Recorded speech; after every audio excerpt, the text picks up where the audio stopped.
साथियों, स्वागत है आपका भारतीय मंदिरों के आंतरिक रहस्य भाग नंबर 4। पिछले 3 भागों में आपने काफ़ी कुछ जाना हमारे प्राचीन मंदिरों के बारे में और बात आकर रुक गई थी ध्वनि विज्ञान के ऊपर, ध्वनि शास्त्र के ऊपर। जैसा कि आपको बताया गया कि भारतीय जो हमारे मंदिर हैं वो ध्वनि विज्ञान के ऊपर आधारित थे।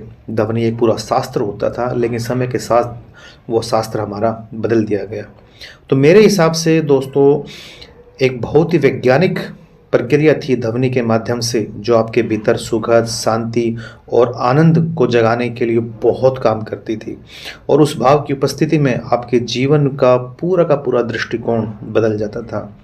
इस बात को मैं इसलिए कह रहा हूँ क्योंकि जैसे जैसे आप संपर्क में आते हैं चीज़ों के, तो आपका ज्ञान जो है वो बदलने लगता है।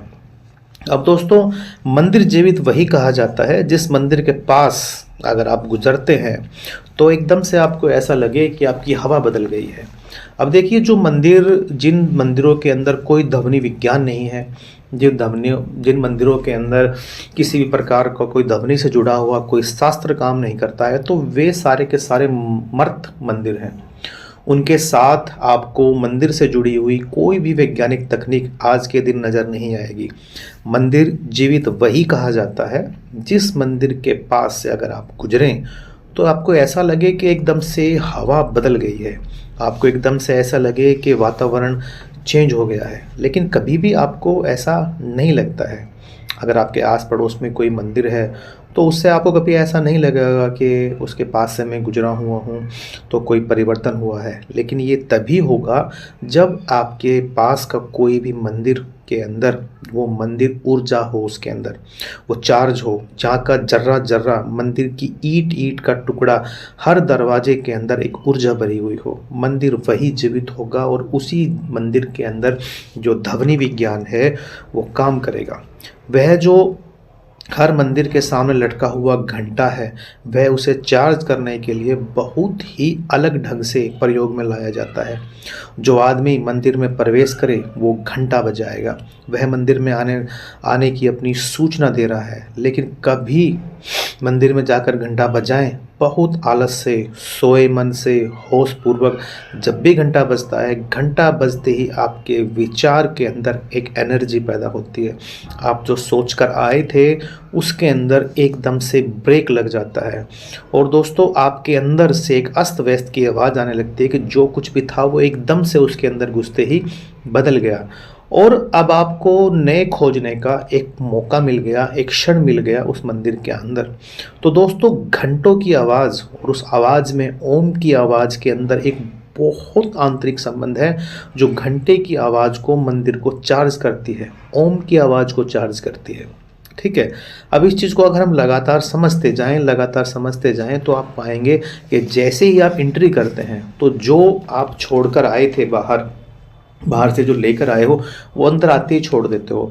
आपने कभी महसूस किया है कि जैसे ही आप जिम में जाते हो, किसी व्यायामशाला में जाते हो, तो व्यायामशाला में जाते ही आपको एक अलग से एनर्जी का अनुभव होता है। जैसे आप किसी फूलों के बाग में जाते हो तो वहाँ की खुशबू के साथ जैसे आप एंट्री करते हो तो वहाँ एक अलग महसूस होता है। आपने कभी महसूस किया कि आप कभी शमशान में जाते हो तो वहाँ आपको एक अलग एनर्जी दिखाई देगी। अगर आप वहाँ से आप एक हॉस्पिटल में जाते हो तो वहाँ की हवा में एक अलग एनर्जी आपको मिलेगी। तो दोस्तों, जैसे आप मंदिर के अंदर एंट्री करते हैं, वहाँ की जो गंध है, वहाँ पे जो अगरबत्ती की महक है, उस महक के अंदर, उस एनर्जी के अंदर जो ओम की वहाँ पे वाइब्रेशन है, जितना भी आप अपने दिमाग के अंदर जो भी आप नेगेटिविटी लेके गए थे वो सारी की सारी आप वहाँ जा कर के छोड़ देते हो। ठीक है। और दोस्तों, आज के मंदिर में जो आपने बल्ब लगा रखे हैं वो दोस्तों उनका एक पागलपन है वो। ठीक है। उसका कोई लेना देना नहीं है, क्योंकि वह बिल्कुल ठीक अंतर आकाश में जितना प्रकाश होता है उतने ही प्रकाश की व्यवस्था मंदिर में करनी थी, बहुत ही थोड़ी सी। ठीक है। इसलिए घी को चुना गया। ठीक है। बहुत ही आराम से, जो आंखों को चोट ना पहुंचाए। आज के मंदिर आप देख लीजिए, आज के मंदिरों में बड़े बड़े बल्ब लगे हुए हैं, बड़ी बड़ी लाइटें लगी हुई हैं, उन लाइटों का मंदिरों के साथ कोई लेना देना नहीं है, उनका मंदिरों के विज्ञान के साथ कोई लेना देना नहीं है। अब जब हम लोग बात मंदिरों की करने चले हैं तो इसके अंदर एक एक बात आपको बताई जाएगी। मंदिर क्या है, धर्म विज्ञान क्या है, शास्त्रार्थ क्या है, जो मंदिर के अंदर घंटा है वो क्या है, गुंबद का क्या रहस्य है, जो दिया हमारा जलता था उस दिए का रहस्य क्या है, क्या बल्ब और दिए में रहस्य है। हमारी आंखें दिए की रोशनी को आराम से ले सकती हैं, बल्ब की रोशनी को नहीं ले सकती। अब यह बात एकदम से ख्याल में नहीं आएगी क्योंकि हमने कभी प्रकाश पर आंख को टिकाने का कोई अभ्यास नहीं किया है। मिट्टी के तेल का दिया जले और उस पर घंटे भर आंखों में रखकर बैठ जाएं, फिर घी का दिया जलाएं, उस पर घंटे भर आमर आकर बैठ जाएं, तो मिट्टी के तेल के दिए पर घंटे भर के बाद आंख जलेगी और दुख पाएगी और थक जाएगी। और घी के दिए पर घंटे भर आंख अपनी आंख को ज्योति बढ़ाएगी आपकी। अगर आप लगातार उसका स्मरण करते हैं, उसको देखते हैं, तो आंख ज़्यादा शांत हो जाएगी वहाँ पे। लेकिन दोस्तों हजारों हजारों लोगों के अंतर अनुभव थे जिनको बाहर व्यवस्था दी गई थी, वे दोस्तों इस बारे में कुछ नहीं खोज पाए। चंदन सारे मंदिरों में जो है लगाया जाता है और चंदन का टीका ठीक हम जहाँ लगाते हैं वो हमारा एक आज्ञा चक्र है, मंत्र है, जिनके अनुभव से भीतर की चंदन की सुगंध पैदा होनी शुरू हो जाती है। लेकिन उस सुगंध का स्तोत्र सदा ही आज्ञा चक्र होता है। जब भी वह अनुभव में आता है तो ऐसा लगता है कि आज्ञा चक्र से सुगंध निकल रही है और चारों तरफ फैल रही है। और दोस्तों चंदन को घिस घिस कर आज्ञा चक्र पे लगाया जाता है और भीतर आज्ञा चक्र की सुगंध पैदा होती है और वो इतनी शीतलता का अनुभव देता है जैसे कोई बर्फ का टुकड़ा लगा दिया हो। और दोस्तों उस समय हमारे पास जो शीतलता की चीज़ थी वो उस समय हमारे पास जो है चंदन थी। ध्यान रखें, शीतल और ठंडी चीज़ में फ़र्क होता है। ठीक वैसा ही फ़र्क जैसे कि मिट्टी के तेल के दिए में और घी के तेल के दिए में फ़र्क होता है। बर्फ़ ठंडा ज़रूर है लेकिन दोस्तों शीतल नहीं है। इसलिए बर्फ़ का थोड़ी देर के बाद अनुभव जो है वो दोस्तों गर्मी पैदा करता है। बर्फ़ की जो तासीर है वो गर्म है, शीतल नहीं है, क्योंकि वो थोड़ी देर के बाद जैसे ही अपना फल देना शुरू करेगा तो वहाँ से पहले से ज़्यादा गर्मी पैदा हो जाएगी। लेकिन दोस्तों चंदन शीतल है, ठंडा है और वो हमेशा शीतल ही रहेगा। उसकी डेप्थ जो है वो शीतल है। आपके सिर को हम बर्फ़ से छुआ दें तो वह सिर्फ सतह को छूता है और चंदन लगा देंगे तो आज्ञा चक्र पर बर्फ़ को लगा कर देखें थोड़ी देर, फिर बर्फ़ को अलग रख दें तो आप पाएंगे कि वह एक सतह पर उसने छुआ, चमड़ी के पार वह नहीं गया तो वो उत्पात मचाएगा, वो और ज़्यादा गर्मी पैदा करेगा। और फिर आप वहाँ पे चंदन लगाएं और थोड़ी देर के बाद आपको लगेगा कि वो चमड़ी के पार अंदर जा कर के शीतलता दे रहा है, चमड़ी के पार। अब दोस्तों चमड़ी के पार अगर कोई पहुँचे तो वो चक्र तक पहुँच सकता है। ठीक है, ये सारे के सारे जो उपकरण हैं दोस्तों मंदिरों के, ये सारे के सारे दोस्तों हमारे वो शास्त्र थे जो उस मंदिर के अंदर जा कर के काम करते थे। जब मंदिर में इन सब से कोई भरा हुआ व्यक्ति जाता था, ठीक है, तो वो व्यक्ति बाहर की दुनिया से कट जाता था, वो बाहर की दुनिया से अलग हो जाता। और दोस्तों महावीर ने कहा है इस बारे में कि महावीर जहाँ जहाँ से गुजरते थे उनके अंदर इतना ज़्यादा उनके अंदर ऊर्जा थी कि वो जहाँ जहाँ से गुजरते थे वहाँ से हिंसा नहीं होती थी। उनका जो चार्ज फील्ड था ना, जो उनका ओरा था, वो इतना ज़्यादा था कि वो जहाँ जहाँ से गुजरते थे वहाँ वहाँ से दोस्तों हिंसा नहीं होती थी। अब आप ये लगाइए कि क्या आपके आसपास का मंदिर ऐसा है जिसमें इतनी ऊर्जा हो कि वहाँ आकर के आपके विचार बदल जाएं, वहाँ आकर के आपको ये पता चले कि आप कौन हैं। दोस्तों एक गुरु के आश्रम में पहले क्या होता था, एक गुरु के आश्रम में अगर कोई शिष्य गलती करता था तो वहाँ पर क्या होता था, वहाँ पर शिष्य को सज़ा नहीं दी जाती थी, वहाँ पर गुरु पश्चाताप करता था इस बात का कि मेरे रहते हुए गलती हुई कैसे। इसका मतलब ये है कि मैं गुरु नहीं हूँ, मेरी सीमा के भीतर, मेरे ओरे के भीतर कोई दोषी कैसे हो सकता है, कोई गलत काम कैसे कर सकता है। तो वो क्या करता था, वो पश्चाताप करता था, वो उपवास करेगा, आत्मशुद्धि करेगा और हर वो काम करेगा जिससे वो अपने ओरे को बढ़ा सके।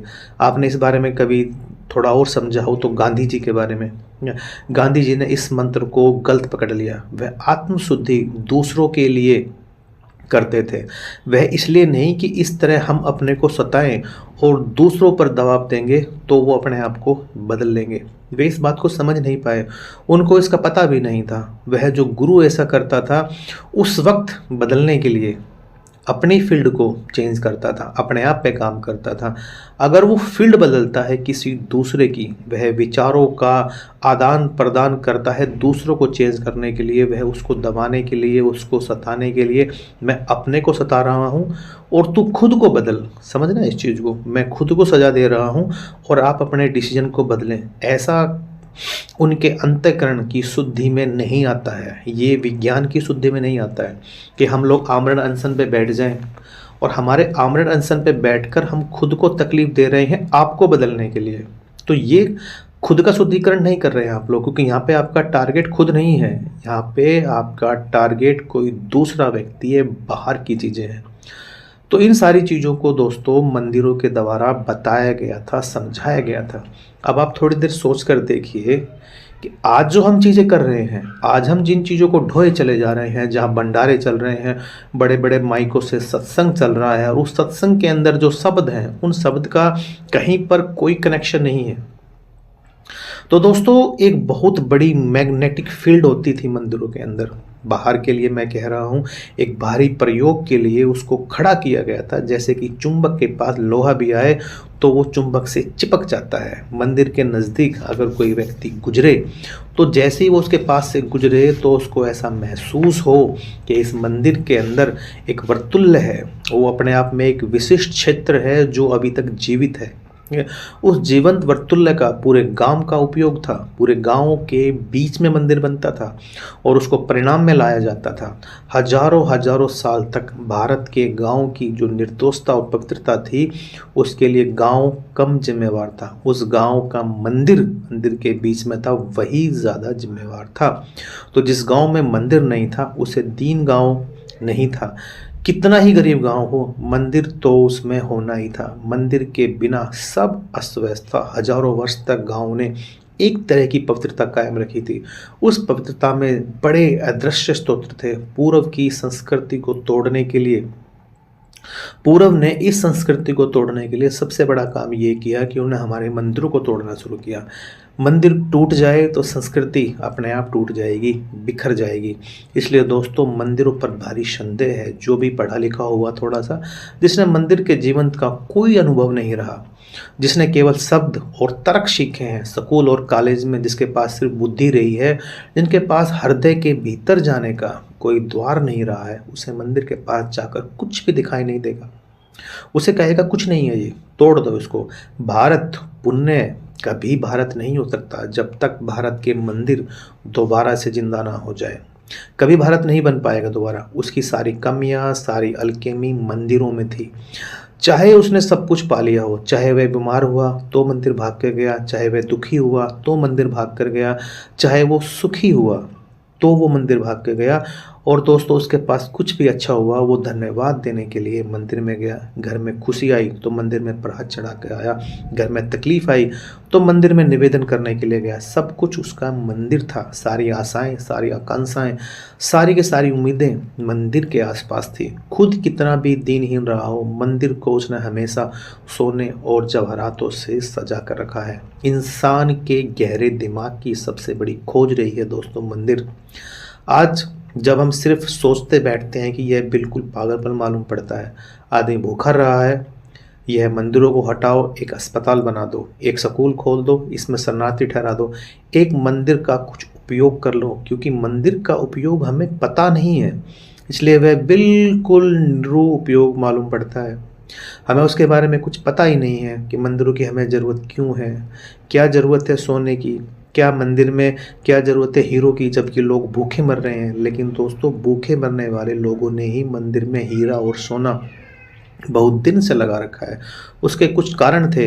जो भी उनके पास श्रेष्ठ था वो मंदिरों में रखा है, क्योंकि जो भी उनके पास श्रेष्ठ जाना था वह मंदिर से ही जाना था। उनके उत्तर में उनके पास कुछ देने को नहीं था, न सोना कुछ उत्तर था, न हीरे कोई उत्तर थे, लेकिन जो मिला मंदिर से मिला।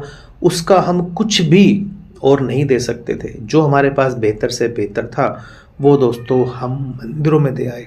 अब दोस्तों ये बहुत ही सोचने योग्य बात है, क्योंकि आदमी निरंतर विस्मरण होता है। वो जो महान है उसको भूल जाते हैं, और जो बिल्कुल बेकार है वो हमारे याद रहता है। क्यों? परमात्मा को हम भूल जाते हैं, लेकिन वासना को भूलने की ज़रूरत नहीं पड़ती। वासना हमें 24 घंटे याद रहती है। हमें गड्ढे में उतरना आसान है, लेकिन गड्ढे से बाहर निकलना हमें मुश्किल मालूम पड़ता है। उसी प्रकार से दोस्तों, जो बहुत ही सहज है, जो सत्य है, उसके नज़दीक जाने की हिम्मत सभी में नहीं होती है। अगर हवाई जहाज़ नहीं था तो दुनिया में कोई आपको हवाई जहाज़ में उड़ने की आकांक्षा नहीं जगती। हाँ, किसी राइट ब्रदर्स को जगती है। वो एक आध आदमी होता है जो हवाई जहाज़ बनाता है, उसको जगाती है उड़ने की आकांक्षाएं, तो हवाई जहाज़ बनाता है। लेकिन उसको कभी नहीं जागती इंसान के अंदर। ये जो हवाई जहाज़ में उठने की इच्छा हमारी जब ही जागती है जब उसको देखते हैं। इसलिए मंदिरों को हर गांव में रखा गया एक एनर्जी के साथ। जैसे हम मंदिर को देखेंगे तो हमारी आकांक्षाएं जागेंगी। लेकिन दोस्तों, सिर्फ आकांक्षाएं जागेंगी चीज़ें दिखाई पड़ने से, और जब तक दिखाई नहीं पड़ेगी हमारे भीतर उसे पाने की आकांक्षा भी नहीं जागेगी।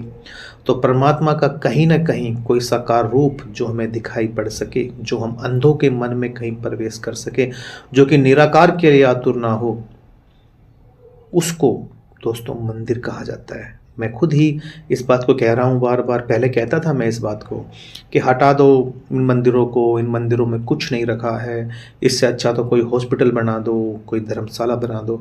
लेकिन धीरे धीरे मुझे ख्याल में आया कि जो मैं कह रहा हूँ यह मंदिर हट गया, तो जिसके आकार में कुछ स्मरण नहीं आया उसको निराकार में क्या आ सकेगा। तो कई बार कठिनाई हुई। महावीर अगर अपनी हैसियत से बोलेंगे, कहेंगे हटा दो, क्योंकि महावीर को कोई ज़रूरत नहीं है। लेकिन कभी आपको ख्याल आए कि इसे रोक लेना पड़ेगा, इसे रोक लेना पड़ेगा। आपके लिए 24 घंटे आकांक्षा का एक नया स्तोत्र बना रहेगा। दोस्तों याद रखिएगा, एक और दवार भी है जीवन में। दुकान और घर ही नहीं, धन और स्त्री ही नहीं, एक और भी दवार है जीवन में, जो न बाजार का हिस्सा है, ना वासना का हिस्सा है, जहाँ पर ना धन मिलता है, ना यश मिलता है, ना कोई काम की पूर्ति होती है। एक जगह और भी है, एक जगह और भी है जहाँ गांव में नहीं है, गांव में एक जगह और है। इसके लिए रोज़ धीरे धीरे यह मंदिर आपको याद दिलाता है ऐसे क्षण की जब आप बाजार से उब जाते हैं। तो ऐसे क्षण में आपको लगता है कि अब कहाँ जाएं। जब आप घूम के थक लेते हैं, इंटरनेट को देख के थक लेते हैं, सारे काम कर थक लेते हैं, तो अब आप कहाँ जाएंगे। और दोस्तों तब हमें मंदिर याद आता है। और अगर ये मंदिर गिर गया तो दोस्तों बहुत बड़ी कठिनाई आएगी, क्योंकि इसके गिर जाने के बाद कोई विकल्प नहीं है। घर से उब जाए तो होटल में चले जाते हैं, रेस्तरां में चले जाते हैं, बाजार से उब जाएं तो कहीं और चले जाते हैं। उसके बाद कहाँ जाएं? कोई डायमेंशन नहीं है, कोई अलग से आयाम नहीं है, बस यही है जहाँ हम घूमते घूमते पहुँच जाते हैं। मंदिर एक बिल्कुल अलग आयाम है जहाँ लेन देन की दुनिया नहीं है। इसलिए जिन्होंने मंदिर को लेन देन की दुनिया बनाया, उन्होंने मंदिर को ध्वस्त कर दिया, उन्होंने इन मंदिरों की मृत्यु कर दी। जिन्होंने मंदिर को बाजार बनाया, उन्होंने मंदिरों की मृत्यु कर दी। जिन्होंने मंदिर को दुकान बना दिया, फिर मंदिरों को नष्ट कर गए। मंदिर लेन देन की दुनिया नहीं है, वो एक विश्राम है, एक आराम है। जब आप चारों तरफ से थक हार जाते हैं तब वो आपको सिर छुपाने की जगह देता है, और उसके आपको सर छुपा के देने की उसकी कोई शर्त नहीं है। वो नहीं कहता कि तुम्हारे पास इतना धन है तो ही आना, वो नहीं कहता कि तुम बहुत ज़्यादा ज्ञानी हो तो ही आना, वो नहीं कहता कि तुम किस तरह के कपड़े पहने हुए हो तो ही आप मेरे पास आना। वो ये कहता है कि आप जैसे हो, जो भी हो, जिस भी हालत में हो, आप मुझे स्वीकार हो, आप मेरे पास किसी भी कंडीशन में आ सकते हो। तो दोस्तों, आपकी ज़िंदगी में हर वक्त ऐसे मौके आएंगे जो ज़िंदगी है जिससे आप ऊब जाएंगे। उस क्षण आपका एक प्रार्थना का द्वार खुलेगा, और उस द्वार को हम मंदिर कहते हैं। ठीक है। और बड़ी अजीब बात बताता हूँ कि स्मृति में भी अद्भुत परिणाम है। और छोटे बच्चे, हम सभी छोटे बच्चे थे, जो भी होगा वह छोटा बच्चा होगा। वैज्ञानिक कहते हैं कि 7 साल में बच्चा करीब करीब अपने आसपास की आधारभूत चीज़ों को सीख चुका होता है। फिर इसी आधारभूत का उसका फैलाव होने लगता है, लेकिन बहुत नया वो कम जोड़ पाता है। ध्यान समझना इस बात को। हमारे गली मोहल्ले के बच्चे जब तक 7, 8, 9, 10 साल के होते हैं तो अपने आसपास की लगभग 70-80% चीज़ों को अपने दिमाग में बहुत गहरे में बिठा चुके होते हैं। और उसके बाद की उम्र में जो वो कुछ सीखता है उसके अंदर वो ज़्यादा सा नया नहीं जोड़ पाता है, उसमें कुछ नया जुड़ता नहीं है, और उसमें कुछ नया जोड़ा भी नहीं जाता। अगर हमने 7 साल से 10 साल के बच्चे को की ज़िंदगी में कोई मंदिर नहीं जोड़ा, तो दोस्तों उसके बाद वो नहीं जोड़ पाएगा।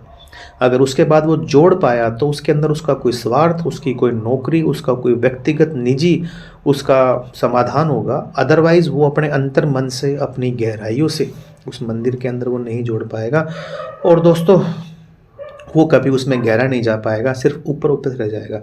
जो बच्चा पहले दिन पैदा हुआ मंदिर की तरफ, पहली स्मृति उसकी मंदिर के अंदर हुई, वह मंदिर के पास बड़ा हो, वह मंदिर को जानता हुआ बड़ा हो, वह मंदिर को पहचानता हुआ बड़ा हो, मंदिर उसके अंतरंग का हिस्सा बन जाए। जब वह मंदिर में प्रवेश करे तो उसके भीतर एक और मंदिर की जगह हो, क्योंकि अंततः वही जगह उसका विश्रामालय बनेगी। अंत में सारी दौड़ धूप के बाद वह कहीं जाके बैठेगा तो वो उस मंदिर के कारण होगा जो उसके अंदर हमने बिठाया है। आपने कभी इस बात को महसूस किया है कि चाइना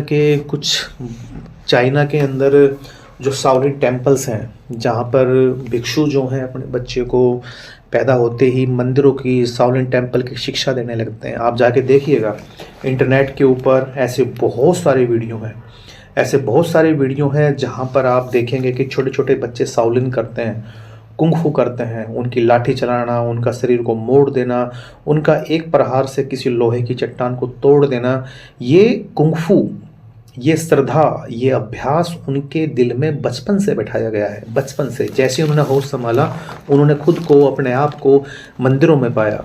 उन्होंने जैसे ही होश संभाला, उनकी आंखें खुली तो उनके आसपास के बच्चों को, आसपास के बड़े बूढ़ों को उस शाओलिन टेम्पल में उन्होंने अभ्यास करते हुए देखा, और वो अभ्यास उनकी ज़िंदगी से जुड़ गया। तो वे उस अभ्यास के अंदर बहुत गहरे जा सके। हमारे बच्चों को क्या हम इस प्रकार से मंदिर में जोड़ते हैं? हमारे बच्चों को हमने मंदिरों में अपने साथ ले जाते हैं। ज़्यादा से ज़्यादा हम फूल चढ़ा देंगे, एक अगरबत्ती जला देंगे।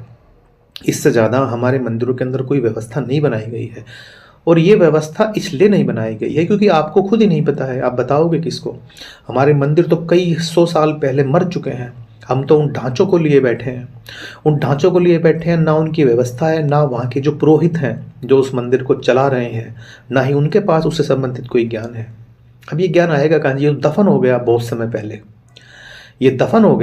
समय पहले, और इसको हम ढोए चले जा रहे हैं। इस अव्यवस्थित परंपरा को हम ढोए चले जा रहे हैं। और दोस्तों, ये भारत की मृत्यु का सबसे बड़ा कारण है। जिस दिन हम भारत के मंदिर दोबारा से जागृत होंगे इसी वैज्ञानिक टेक्निक के साथ, जब दोस्तों हमारे भारत दोबारा से पुनः जीवित होगा। तो दोस्तों, ये हमारा भाग 4 था, भारतीय मंदिरों के आंतरिक रहस्य। हम आप सभी साथियों से बहुत जल्दी मिलेंगे भाग नंबर 5 को लेकर के, और हम इसी सीरीज में इन सारी बातों का खुलासा करेंगे।